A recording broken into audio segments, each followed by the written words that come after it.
talk about the 60th Psalm. As I was putting the lesson together, it became pretty apparent we needed to talk about David, and we needed to talk about context and the circumstances of the 60th chapter. So as we look at this, this is where the 2 Samuel chapter 8 is going to come in, because we're going to go back there and we're going to talk about David himself first in order to get the context for the 60th Psalm.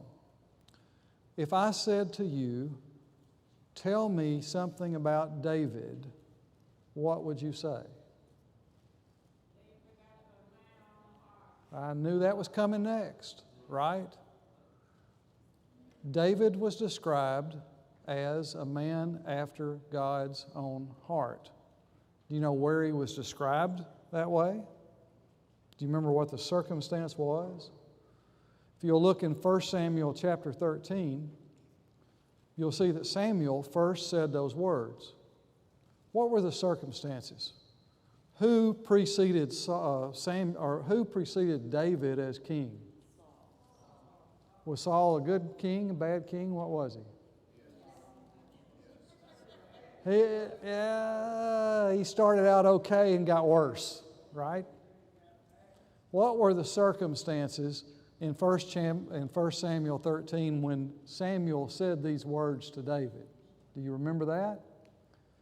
Saul had decided, and this is fairly early in his reign as king, but Saul had decided to go out and fight the Philistines. And what he had accomplished was just kind of poking the bear, poke the hornet's nest. And then one day Israel kind of wakes up and looks, and there is a hugely superior force, both in number and fighting skill, than what they're able to go up against. And they got pretty distressed over it. There's a story, and I can't remember, I think it starts in chapter 10, 11, 12. We get around 1 Samuel 13 as to why, or after Saul had gone and irritated the Philistines, he needed to do a sacrifice to God. And he asked Samuel about that, and Samuel was supposed to come to him. Saul waited 7 days, and Samuel had not come to him. So what did Saul do? You remember? Why was that a problem? Why was Saul doing a sacrifice a problem? Yeah, everybody's mumbling the same thing. Yeah, he was a Benjamite. He wasn't a Levite. He needed Samuel in order to do that sacrifice. So he does it himself. What happens as soon as he does it? This always works this way, right? As soon as he does the sacrifice, Samuel comes walking around the corner. If you look at that scripture and you see that story, it's almost as if though Saul goes, uh-oh, I'm busted. Because he goes and he says he goes out to greet Samuel, and Samuel is not having any of it. He says, talk to the hand, I'm tired of you. What does Samuel tell Saul? Your kingdom will be taken away from you because God has found someone after his own heart. Now, how old is David at that point? He's a young guy, right? God saw in David's heart that which would make him a good king. What is the difference between Saul and David? Did Saul make some mistakes in his life? Did David make some mistakes in his life? What's the difference between the two? Wait a minute, don't everybody mumble at the same time. Did you just say something, Kathy? Eva, hang on a second. He was what, Kathy? He repented. David repented. What the difference between the two of them is David's heart. He made a mistake, and then he got on his knees and he begged to God to take care of that. Do you remember how Saul was described, by the way, in 1 Samuel chapter 9? He was described as the most handsome man in all of Israel. He looked the part of the king. There's a lesson here that I don't want us to forget. Looking the part of it does not a king make. Didn't God tell Samuel they're going to get what they asked for? Pardon? Samuel was told they're going to get what they asked for. Talk to the Israelites. Yeah, the Israelites said, we want a king. He says, careful, paraphrase, you'll get what you asked for. And they did in this particular circumstance. Saul started out as a man with humility. As a matter of fact, when he was anointed, they couldn't find him. He was hiding amongst the equipment. Had to kind of drag him out there in order to be king. But things changed kind of quickly, I guess. David never lost sight of who God was, and that's what's important. Now, you've told me that David was a man after God's own heart. I also want you to give me one-word descriptions of who David was. One word. Don't everybody mumble at the same time, okay? A warrior. A shepherd. Pardon? A musician. Say again? Honest. Did I say positive? Because there's a couple of words I don't want you to say right now. I don't think I did I? One word, positive descriptions of David. My bad. Faithful? Yep. There's more. Keep going with me. Trusting? Victor? Godly? Tina? Prayerful. Keep going. Forgiving. Brave. What? Fair. Humility. David was a humble man. Righteous. There are the ones that I came up with. Debbie and I did this in the car one afternoon going somewhere. I don't remember exactly where, but I wanted something to part of the class. It wasn't just words that I was thinking of. And I said, Debbie, give me all these words. Well, she reeled off this list of whatever. There's one word up there that I don't think that you gave me, and I'm not sure that you'll understand why it's there exactly yet. Do you see it? No, he was a poet. He wrote Psalms. Desperate. Why did I put the word desperate in this list? David wrote some Psalms of lament. The 60th Psalm is one of those Psalms. We're going to get to more about that in just a second with some more history of David, why he wrote that particular 60th Psalm. But if I put up the next two words, and you kind of knew that was coming, right? Because there are 20 things up there on the board that are positive. And then we're talking about the same man who was an adulterer and a murderer. These things, do they jive? Do they mix? How can this man be a man after God's own heart when those bottom two words are there? Well, what about David's heart? You know the story, right? We all know it. Israel is in battle. Bathsheba's husband Uriah is on the front lines fighting the battle. David goes up on the roof one evening, looks down on the next roof, sees Bathsheba taking a bath. Problem? Yeah, apparently it was, because we know what David did, right? Well, what happened next? Imagine that. David committed adultery. She got pregnant.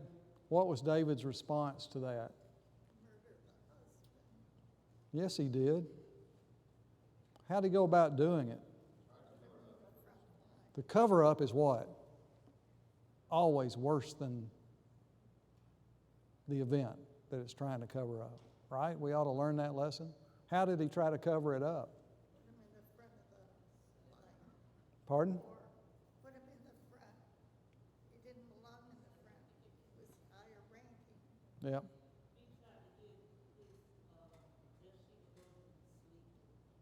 Say again.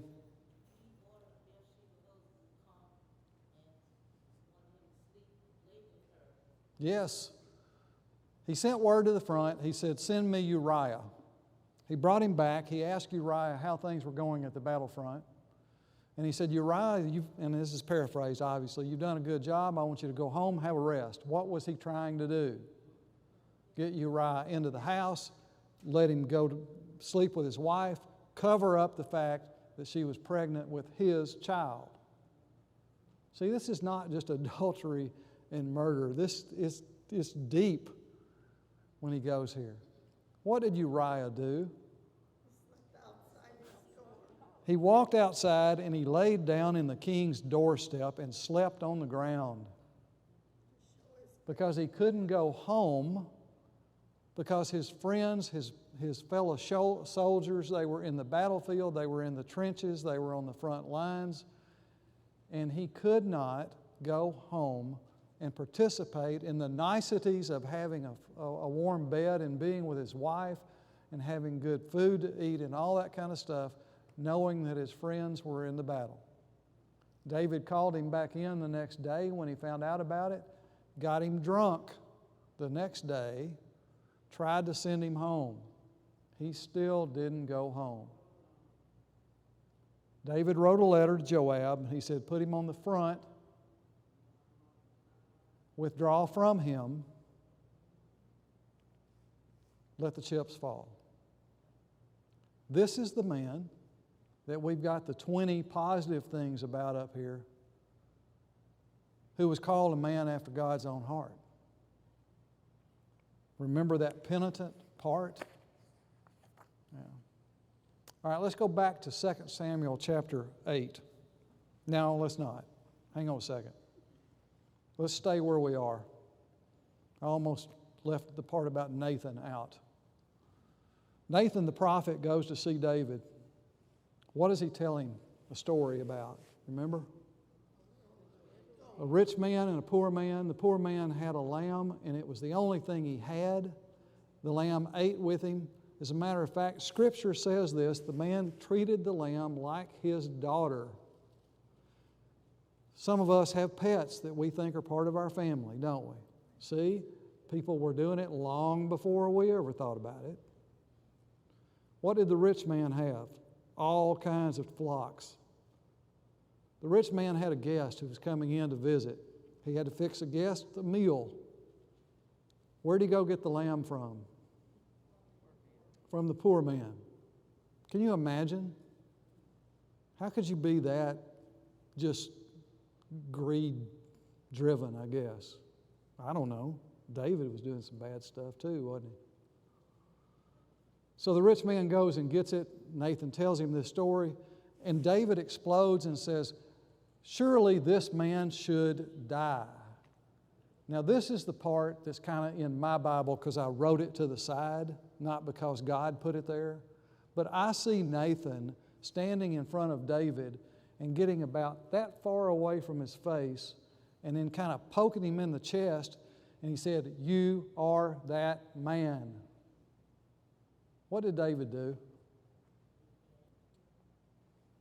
He repented. He said, "I have done bad." Nathan says, "Well, you have. And there are going to be consequences to this, and we know what those consequences were. That child died." What did David do while that child got sick? Fasted, Prayed, laid on the ground. What do you think David said in that prayer when he was trying to talk to God and say, "Please change your mind, God, and let this child live"? Do you think, and some of you, perhaps some of you in this class tonight have prayed that prayer because you've had a child that was that sick and that you thought was near death, and you've gone to God in prayer, what did you pray? Do you think that maybe David might have said, swap out, God? Take me instead of that baby, that child? We don't know what David said. But again, if this man is after God's own heart, you know that he loved that child, even though he had done wrong.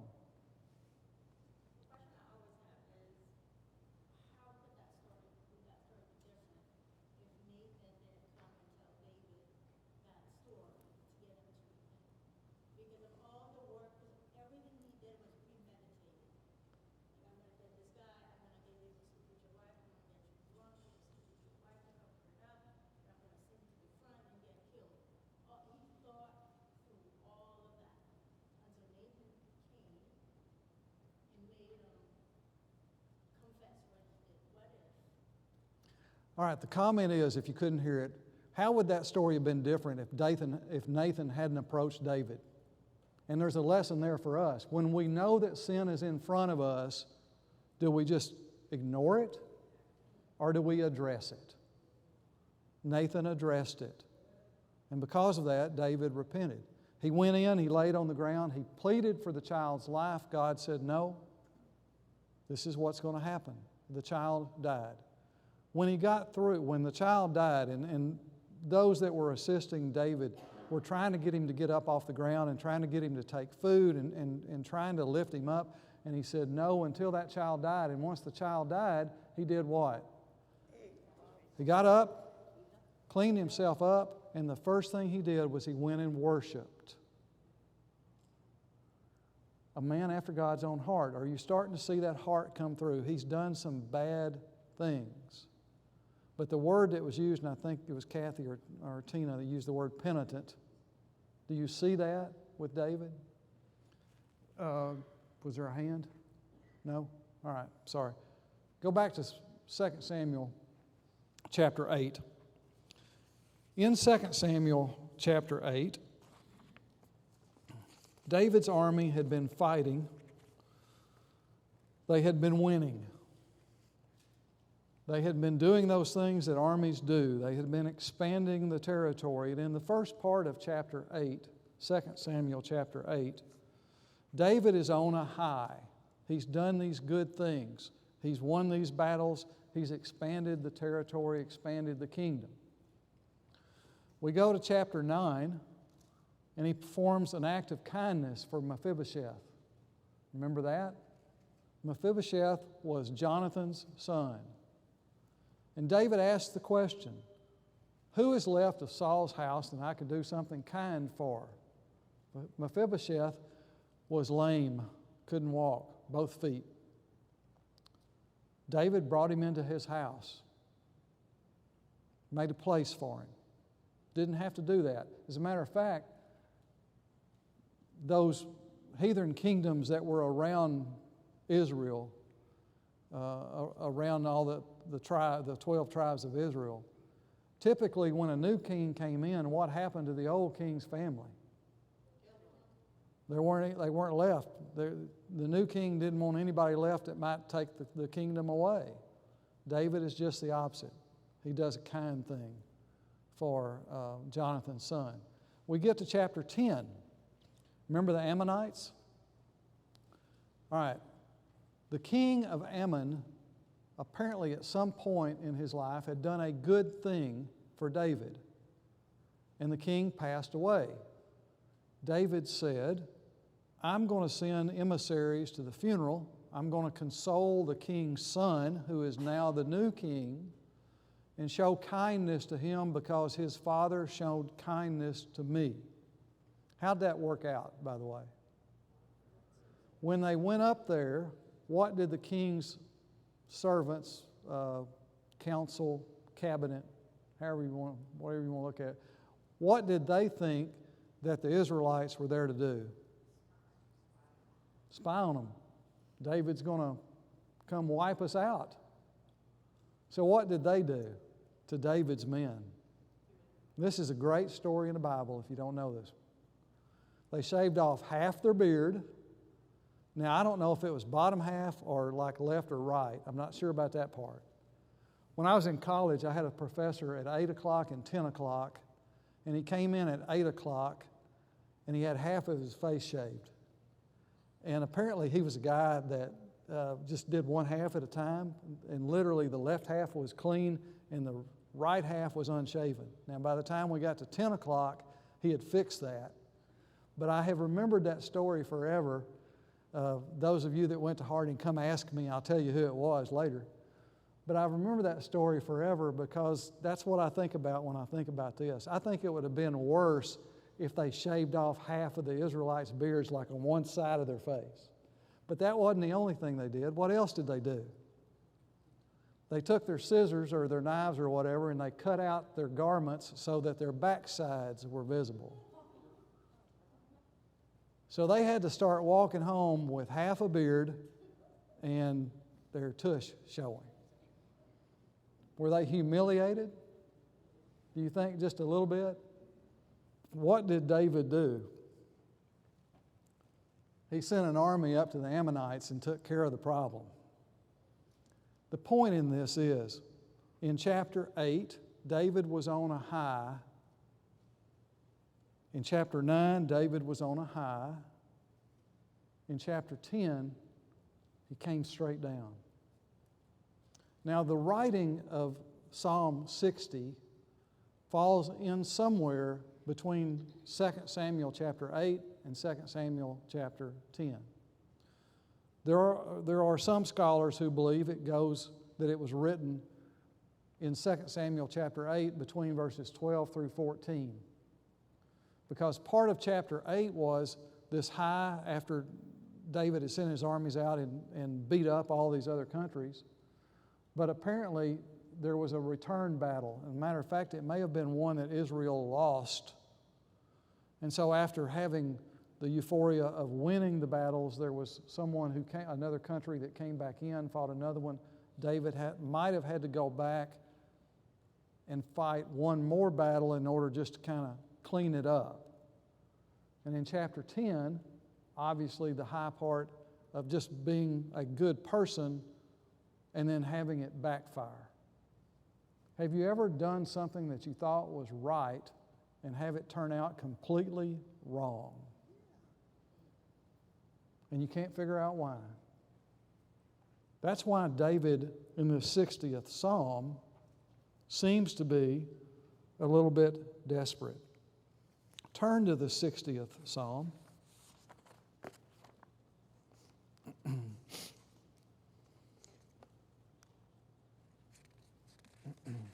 Let's read the first 5 verses. O God, you have cast us off. You have broken us down. You have been displeased. Restore us again. You have made the earth tremble. You have broken it. Heal its breaches, for it is shaking. You have shown your people hard things. You have made us drink the wine of confusion. You have given a banner to those who fear you, that it may be displayed because of the truth, that your beloved may be delivered. Save with your right hand and hear me. Give me a word that describes David's tone in these first 5 verses, or more than one word. I don't care. How do you see David? What's his attitude in these first 5 verses?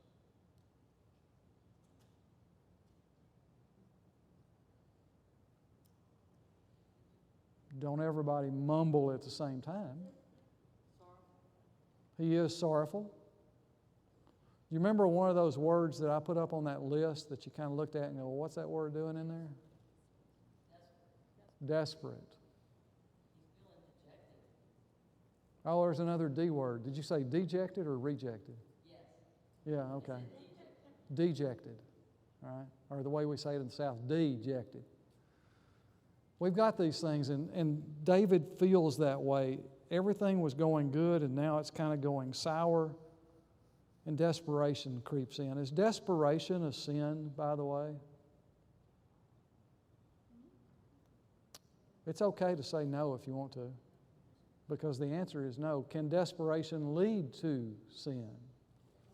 Depends on what you do with it. Pardon? Depends on what you do with the desperation. Okay, it depends on what you do with the desperation. What is David doing?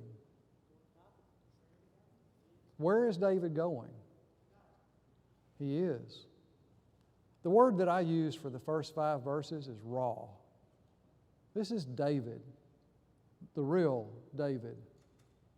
He talks about this. He looks at God and he says, "You have cast us off." You know what the word here, the cast off part is? It's a word for what's rancid. What can you think of that goes rancid? Pardon? Meat goes rancid. What? Butter goes rancid. What happens when that butter goes rancid? It stinks. Oh God, we stink in front of you. You have caused us to stink. Do we talk to God that way, by the way? Maybe that's a little bit too real when we're talking to God. You have cast us off. You have broken us down. How many have been in the military? Have you ever been broken down by a drill instructor so that you can do it the military way?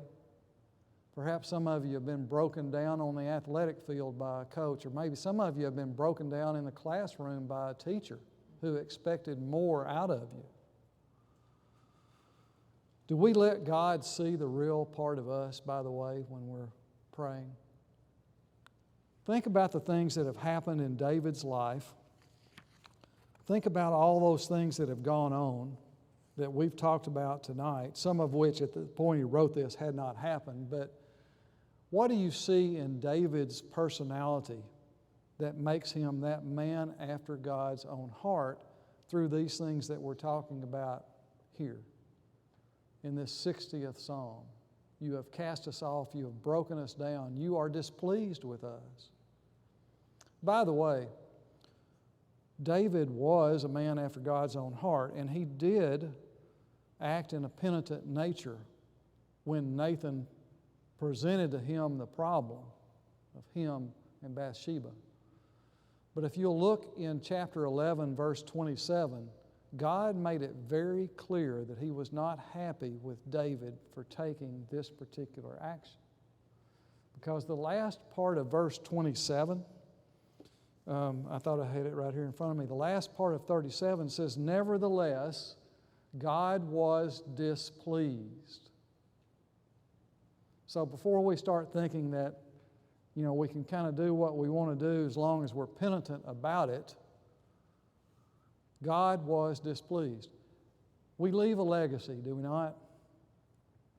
That legacy is left by us by all the things that we do in the course of our life. David's legacy is he was a man after God's own heart. David's legacy is also that God was very displeased with how he took an action or this particular action. David is sorrowful. And he's writing so in this particular psalm, and the words that he's put into the psalm illustrate that. The book that I'm using in order to kind of supplement this talks about lament. And this psalm is a psalm of lament, and it gave this difference or example of it. The first thing says, lament is not saying, "I don't understand what is happening, God. My faith is crumbling before my eyes." When we go to God in prayer, is that how we talk about our faith? This author says that lament is, "I trust you, God, with all my heart. I still don't understand what's happening, but I don't have to understand it because I trust you." There is a difference between these two statements. Do we see that difference and exactly how it comes about as we pray to God for the circumstances that upset us in our lives? It's also a truth that when we lament, and we pour out our heart before God, it becomes apparent how small that our problems are compared to God's magnitude. And I think we really need to remember this part. You know, we're fond of telling ourselves our God is bigger than all of our problems. But sometimes we get to points in our life where we don't remember that too well, and we decide that we can take matters into our own hands and we can handle things. Will there be consequences when we mess up? There's going to be. But what's more important? The mess up or how we deal with the mess up? How did David deal with it? He was penitent. How big is our God? All right, let's go back to the psalm. I want to get back to the words that he used. We've talked a little bit about being cast off and being broken down. How is, verse 3, I'm sorry, losing track. Verse 3, you have shown your people hard things. What are your, who else has, does anybody have NIV? What does it say, Steve? Shown your people desperate times. Does anybody have New American Standard? Barton? Hardship, hard things, desperation. Who took care of that? What's David saying? You have shown us desperate times. You have made us drink the wine of confusion. We are in a situation where we are reeling from it. The reference is to a drunk who's having trouble standing up, can't get his bearings. Some of those situations that we have in life give us that kind of result because they attack us and they move us and they cause us to stumble and they cause us not to have good decision-making abilities regarding all of this because we try to take it on ourselves. It says in mine, wine to drink that made us stagger. Say it again. Wine to drink that made us stagger. What is your version? ESV. ESV. Tina talks about whereas you have made us drink the wine of confusion, the ESV says you have made us drink the wine that makes us stagger. Life does that to us sometimes, doesn't it? It gets to us in such a way that we have problems and we try to deal with them and we can't deal with them. How is Satan described, by the way?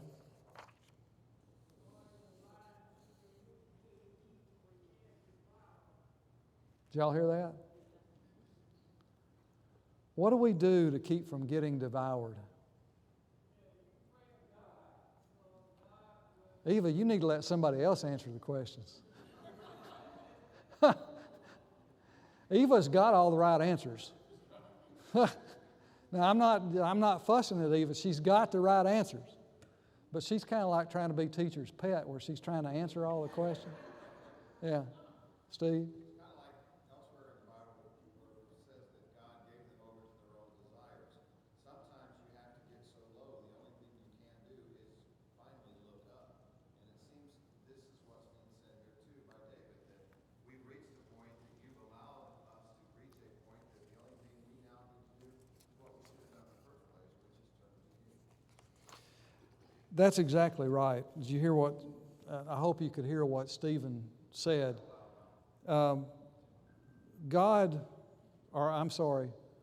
Satan puts us in a position where we're looking inward, not upward. As a matter of fact, I've got, I think it's in John. Hang on a second. I lost track of something. John, no, 12. Turn to John 12:40. I think that's what it is. Hold on.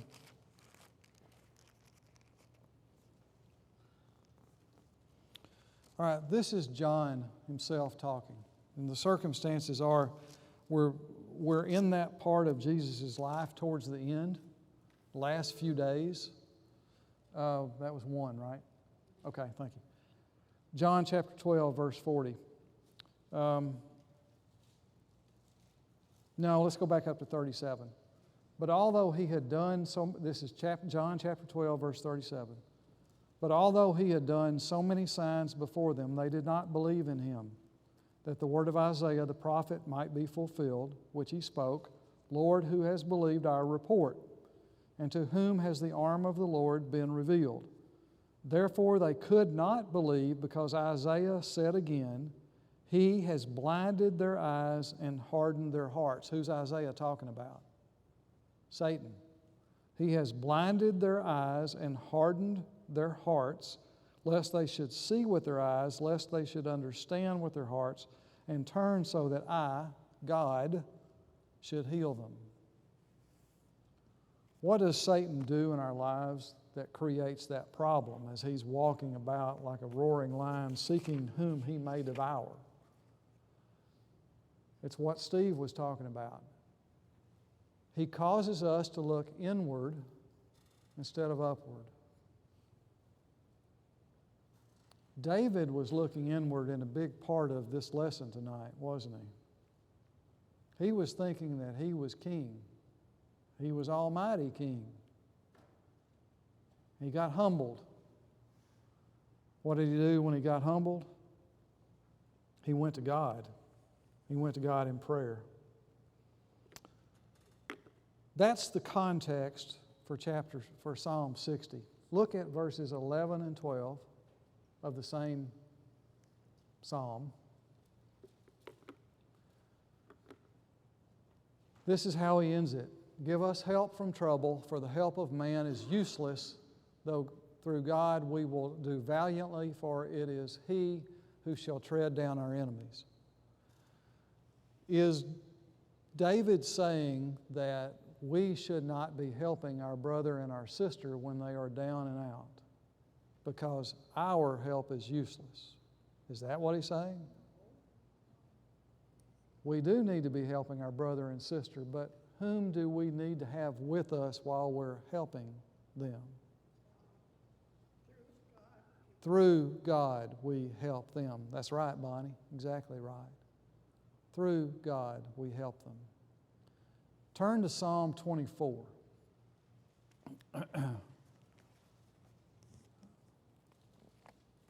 The circumstances of Psalm chapter 60 were, as we talked about, somewhere in 2 Samuel chapter 8. And if a couple of places are accurate on the timing, then we're talking about somewhere around 1000 BC, give or take a year or two, I guess, plus or minus a year. Most of those scholars agree that Psalm 24 was written after Psalm 60. Psalm 60 was definitely a psalm of lament. Let's look at verse 24 to finish up.